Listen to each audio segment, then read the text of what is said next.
Hello everyone, जैसा कि आप लोगों को पता है कि हम करें अपने एम्प्लॉयबिलिटी स्किल फर्स्ट ईयर के बहुत ही इंपॉर्टेंट क्वेश्चन। और आज का टॉपिक रहने वाला है हमारा एसेंशियल स्किल, ये इंग्लिश लिटरेसी। ये जो क्वेश्चन आपको सामने दिख रहे हैं ये सारी की सारी क्लासेस हमारी हो चुकी हैं और ये क्लास, आज की क्लास हमारी लास्ट सेकेंड है।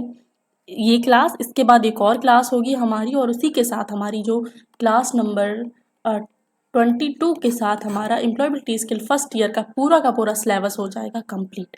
ठीक है, फिर आपका केवल रिवीजन रह जाएगा, आपको केवल और केवल रिवीजन करना है, उसके बाद कुछ नहीं। ठीक है, रिवीजन करना है, आपको अपने एग्जाम में जाना है। ठीक है, तो टॉपिक आज का है एसेंशियल स्किल, क्लास नंबर है 21। सभी ट्रेड के लिए कॉमन है, ऐसा नहीं कि किसी एक ट्रेड के लिए मैं करा रही हूँ, आपको पढ़ा रही हूँ, सभी ट्रेड के लिए ये कॉमन है। तो कोई भी स्टूडेंट्स हैं, फर्स्ट ईयर में है या फिर 1 साल की ट्रेड है, वो इस क्लास को ज्वाइन कर सकते हैं, पढ़ सकते हैं। क्वेश्चन है पहला, having a clear idea of your personality including strength, weakness, thought, beliefs, motivation, values etcetera is called. हमारे व्यक्तित्व का एक स्पष्ट विचार होना, ताकत, कमजोरियां, विचार, विश्वास, प्रेरणा, मान आदि को डैश कहा जाता है। ये नहीं है, हमारे व्यक्तित्व का एक स्पष्ट विचार होना, ताकत, कमजोरियां, विचार, विश्वास, प्रेरणा, मान आदि को क्या कहा जाता है। व्यक्तित्व में ताकत भी है, कमजोरियां भी हैं, विचार भी है, विश्वास, प्रेरणा, मान आदि, तो इन सबको क्या कहा जाता है? आस्था नहीं कहा जाएगा। ठीक है, आस्था नहीं कहा जाएगा, मिथक नहीं कहा जाएगा, थ्रीड भी नहीं कहा जाएगा, आत्म जागरूकता, सेल्फ अवेयरनेस होगा इसका राइट आंसर। Self awareness. आप लोगों के मन में एक सवाल है कि क्या ये क्वेश्चन हिंदी में आएंगे, इंग्लिश में ही आएंगे या फिर हिंदी में आएंगे? तो देखो, अब तक आपकी इंग्लिश में और हिंदी में, सॉरी, हिंदी में, ये दोनों लैंग्वेज में आपके क्वेश्चन पूछे गए हैं और मुझे लगता है कि इस बार भी कोई भी चेंजमेंट नहीं होगा, ना ही आपके क्वेश्चंस में और ना ही आपके क्वेश्चन की लैंग्वेज में। इंग्लिश में आएगा और साथ में हिंदी में आएगा। आपकी जो स्टेट लैंग्वेज है, जैसे गुजरात हो गया, महाराष्ट्र हो गया, उसमें ये जो हिंदी की जगह आपकी स्टेट लैंग्वेज होगी। ठीक है, अभी तक का पूरा पैटर्न यही रहा है। अभी तक जितने भी एग्जाम हुए हैं उसमें क्वेश्चन का भी वही पैटर्न हुआ है। जो क्वेश्चन बदले जा रहे थे उनको हटा दिया गया है, जो नए क्वेश्चन लाए गए हैं उनको मैं पढ़ा रही हूँ। और क्वेश्चन का जो पैटर्न है, आपके निमी बेस्ड क्वेश्चन आपके एग्जाम में पूछे जा रहे हैं, तो वही मैं करवा रही हूँ। ठीक है, वही मैं करवा रही हूँ आप लोगों को। तो आपको इन क्लासेस को बहुत ही ध्यान से समझना है। ये ध्यान रखिएगा, इंग्लिश में भी आएगा और आपकी स्टेट लैंग्वेज में आपका ट्रांसलेट होकर आएगा। ठीक है, अभी तक का पैटर्न यही रहा है। तो सेकंड क्वेश्चन है, which of the following does not constitute your identity. निम्न में से आपकी कौन पहचान नहीं बनाता है? निम्न में से आपकी कौन पहचान नहीं बनाता है? ओपिनियन, मान, यह लाइक्स, या फिर एक परीक्षा में प्राप्त अंक। तो आपकी पहचान भाई एक परीक्षा में प्राप्त अंक से नहीं की जा सकती। ठीक है, आपको डिफाइन नहीं किया जा सकता कि आपके एग्जाम में कितने मार्क्स आए हैं। तो क्या होगा? ऑप्शन डी होगा इसका राइट आंसर। नेक्स्ट है, background refers to a person's. पृष्ठभूमि एक व्यक्ति के डैश को संदर्भित करती है। तो पृष्ठभूमि है, जो बैकग्राउंड है, जैसे हमारी फैमिली का बैकग्राउंड हो गया, ऐसे कुछ। तो जो बैकग्राउंड है, एक व्यक्ति का बैकग्राउंड है, वह उसको संदर्भित करती है, हमारे एक्सपीरियंस को, हमारी ट्रेनिंग को, हमारी एजुकेशन को। क्या होगा? ऑल ऑफ द एबव हमारा ट्रिकी आंसर होगा, हमारा राइट। ठीक है, नेक्स्ट है, सॉरी, थर्ड फोर्थ। नेक्स्ट है, are the abilities and qualities you have as a person that helps you grow well in life and career. इसमें देखो क्या पूछ रहे हैं, क्वेश्चन को बहुत ही ध्यान से समझना, आंसर आप अपने आप दोगे। ठीक है, मैं पिछले कुछ क्लासेस से देख रही हूँ, बहुत सारे स्टूडेंट्स जो हैं रेगुलर मेरी क्लास को ज्वाइन करते हैं। ठीक है, रेगुलर ज्वाइन करते हो, बहुत ही बढ़िया तरीके से आंसर देते हैं, बहुत खुशी होती है। आप लोग बहुत ही अच्छे से पढ़ रहे हो, ये बहुत ही बढ़िया बात है। ऐसे ही आप लोग पढ़ते रहिए। और रिवीजन आप लोगों को जल्दी ही मैं स्टार्ट करूँगी, 20 जून से आई थिंक आप लोगों का रिवीजन स्टार्ट हो जाएगा, आपकी कोपा थ्योरी का रिवीजन। पहले हम कोपा थ्योरी का रिवीजन करेंगे, तो बढ़िया तरीके से सबको बता दीजिएगा कि आपका रिवीजन होने वाला है। ये मत रखिएगा कि मैं दूसरों को, अपने दोस्तों को क्यों बताऊं, पास तो मुझे होना है, मैं अच्छे नंबरों से पास होऊंगा, वो पढ़ लेगा तो वो भी पास हो जाएगा। ये मेंटेलिटी होती है ना मोस्टली स्टूडेंट्स की, लेकिन नहीं, बता दीजिएगा कि आपकी कोपा थ्योरी की जो मैराथन क्लास है, जो आपका रिवीजन का क्लास है, ठीक है, वो स्टार्ट हो रहा है 20 जून से। ठीक है, 20 जून से आप लोगों की जो रिवीजन क्लास है वो स्टार्ट हो जाएगी कोपा थ्योरी से। उसके बाद हम करेंगे अपनी ईएस की, यानी कि एम्प्लॉयबिलिटी स्किल फर्स्ट ईयर की रिवीजन क्लास। ठीक है, जब ये कोपा की रिवीजन खत्म हो जाएगा, कोपा का रिवीजन खत्म हो जाएगा, उसके बाद हम एम्प्लॉयबिलिटी स्किल फर्स्ट ईयर का रिवीजन स्टार्ट करेंगे। 20 जून डेट याद रखिएगा, 20 जून को आपका पहली रिवीजन क्लास, पहली मैराथन क्लास आप लोगों के यूट्यूब पर आ जाएगी। तो आप लोग चैनल को सब्सक्राइब करना मत भूलना, जिन लोगों ने चैनल को सब्सक्राइब नहीं किया है। तो अगर नहीं किया है तो कर दीजिए, क्योंकि अगर क्लास छूट गई तो फिर आप तक का मुक्की नहीं करना कमेंट में कि आपने ये कब पढ़ाया, ये क्लास कब आई, ऐसा कुछ। ठीक है, चलो क्वेश्चन पे बढ़ते हैं। क्वेश्चन है, dash are the abilities and qualities you have as a person that helps you grow well in life and career. Dash एक के रूप में आपके पास क्षमताएं और गुण हैं। एक व्यक्ति, देखो यहाँ पे थोड़ा सा, एज अ पर्सन दैट, एक व्यक्ति के तौर पर जो आपको जीवन और करियर में अच्छी तरह से बढ़ने में मदद करता है। इसमें से डैश है यहाँ पे फिल करना है, के रूप में आपके पास क्षमताएं और गुण हैं जो एक व्यक्ति के रूप में आपको जीवन और करियर में अच्छी तरह से बढ़ने में मदद करता है। कोई व्यक्ति के रूप में आपको जीवन और करियर में अच्छी तरह से बढ़ने में मदद करता है, तो वो क्या होगा, पर्सनल स्ट्रेंथ ही तो होगा ना, पर्सनल स्ट्रेंथ होगा आपका राइट आंसर। व्यक्तिगत ताकत आपको आगे बढ़ने में मदद करता है। नेक्स्ट है, These are the qualities that are considered negative and need to be worked on. वे गुण जिन्हें नकारात्मक माना जाता है और उन पर काम करने की आवश्यकता है। वे गुण हैं जिन्हें नकारात्मक माना जाता है और उन पर काम करने की आवश्यकता है।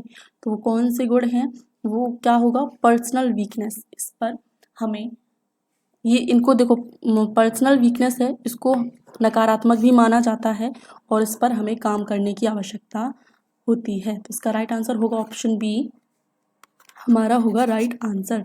नेक्स्ट है, which of the following is an example of personal weakness. निम्नलिखित में से कौन सा व्यक्तिगत कमजोरी का उदाहरण है, पर्सनल वीकनेस का एग्जाम्पल है। आत्मविश्वास तो नहीं होगा भाई, आलसी होना, मेहनती होना या फिर सक्रिय होना, क्या होगा, बीइंग लेजी। व्यक्तिगत कमजोरी यानी कि पर्सनल वीकनेस का एक उदाहरण है, वो है बीइंग लेजी। क्या होगा right answer, option B. Next है, goals are of two types. लक्ष्य दो प्रकार के होते हैं। मोस्टली जिन्होंने क्लासेस क्या थोड़ी थ्योरी पढ़ी होगी उनको पता होगा, उन्होंने बुक पढ़ी होगी एम्प्लॉयबिलिटी स्किल की, तो उन्हें पता होगा कि जो लक्ष्य होते हैं, जो गोल्स होते हैं, वो दो प्रकार के होते हैं, long term goal and short term goal, दीर्घकालिक और अल्पकालिक लक्ष्य। Option B, long term goal and short term goal होगा इसका राइट आंसर।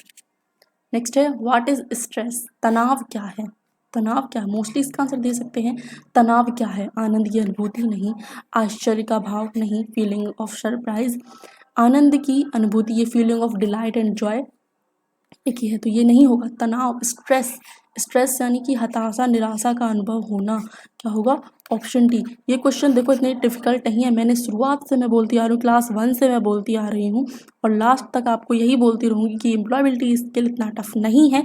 अगर आप ध्यान से पढ़ेंगे, ध्यान से समझने की कोशिश करेंगे, तो आप इन क्वेश्चंस को बढ़िया तरीके से कर सकते हैं। एम्प्लॉयबिलिटी स्किल में देखो आपको, सॉरी मैं शॉर्ट में लिख देती हूँ, एम्प्लॉयबिलिटी स्किल में आपके 25 क्वेश्चन पूछे जाएंगे। फिर से मैं बता दे रही हूँ, एक क्वेश्चन होगा 2 नंबर का, तो टोटल होगा आपका 50 नंबर का। इससे मतलब नहीं है, 25 क्वेश्चन आप लोगों के आएंगे।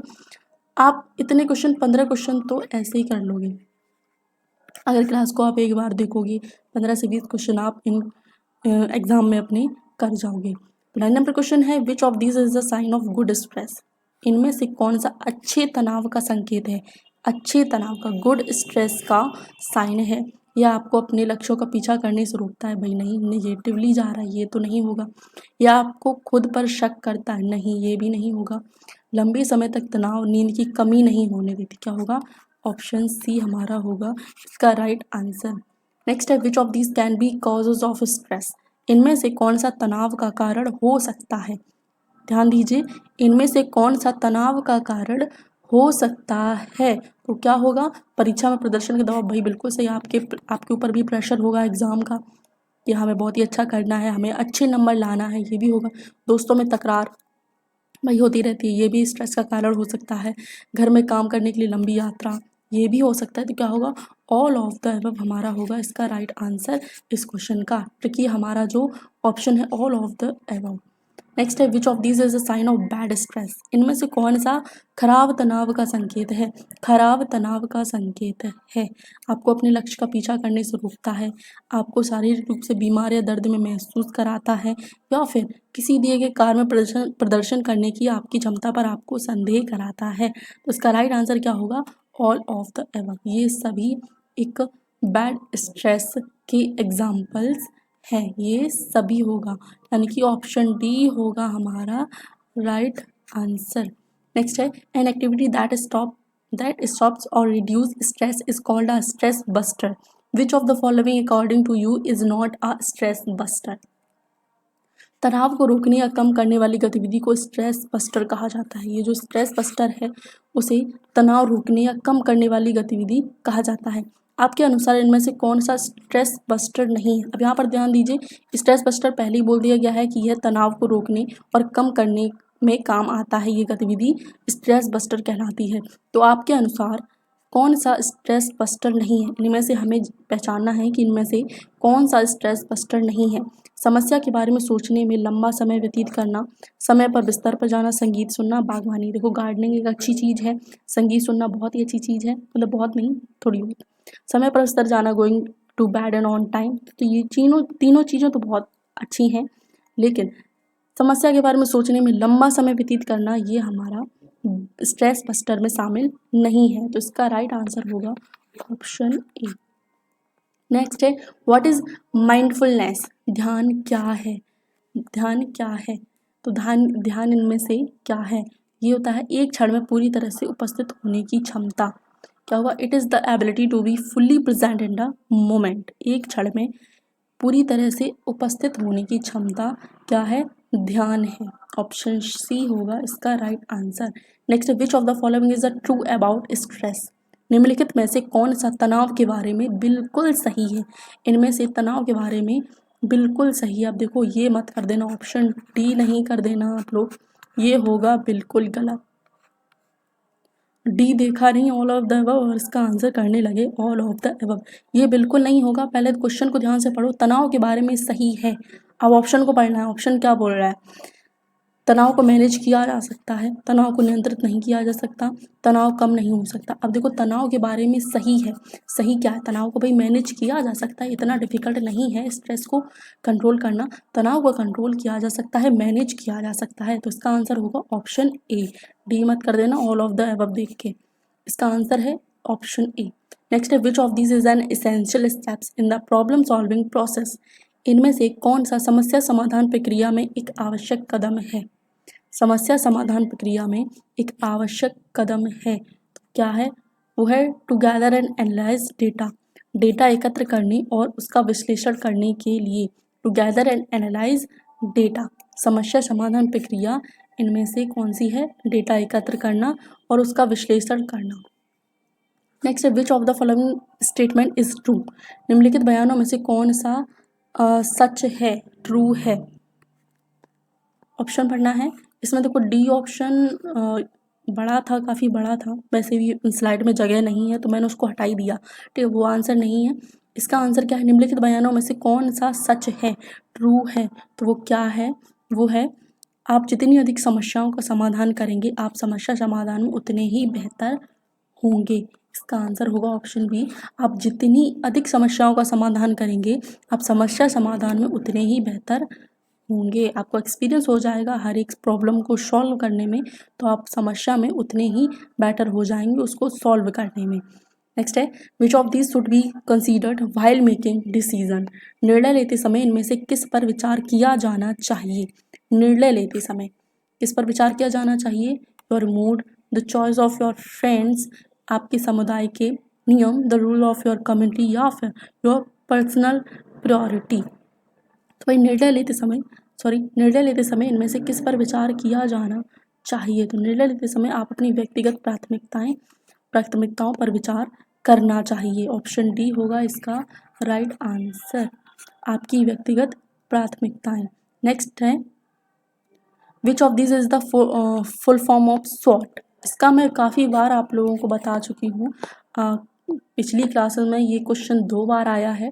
इनमें से स्वॉट का फुल फॉर्म कौन सा है? स्वॉट यानी कि एस फॉर होता है स्ट्रेंथ, डब्ल्यू फॉर होता है वीकनेस, ओ फॉर होता है अपॉर्चुनिटी, टी फॉर होता है थ्रेट। अब इसमें से ऑप्शन बताओ कौन सा है इसका राइट आंसर। चलो आप लोग बताना कमेंट करके। मैंने फुल फॉर्म बता दिया, S for strength, W for weakness, O for opportunity, T for threat. ठीक है, आंसर इसका कमेंट करके बताना है कि कौन सा आंसर है, ए बी सी या डी। ठीक है, चलो बढ़ते हैं क्वेश्चन पे, अगले क्वेश्चन पे। If someone is impulsive it means that they act on instinct without thinking well about their decision. Impulsive decision may lead to, यदि कोई आवेगी है तो इसका मतलब है कि वे अपने निर्णयों के बारे में अच्छी तरह से सोचे बिना वृत्ति पर कार्य करते हैं। आवेगी निर्णयों से डैश हो सकता है। देखो इतना कुछ ज़्यादा है नहीं इसमें, आवेगी यानी कि बहुत ज़्यादा अग्रेसिव टाइप का। तो अग्रेसिव होकर अगर निर्णय लोगे तो आवेगी निर्णयों से क्या हो सकता है? कोई बातचीत और निराशा नहीं, समझदार बातचीत जीतना। क्या होगा इसका राइट आंसर? इसका आंसर होगा तो भाई आवेगी निर्णयों से कोई बातचीत और निराशा नहीं हो सकता है।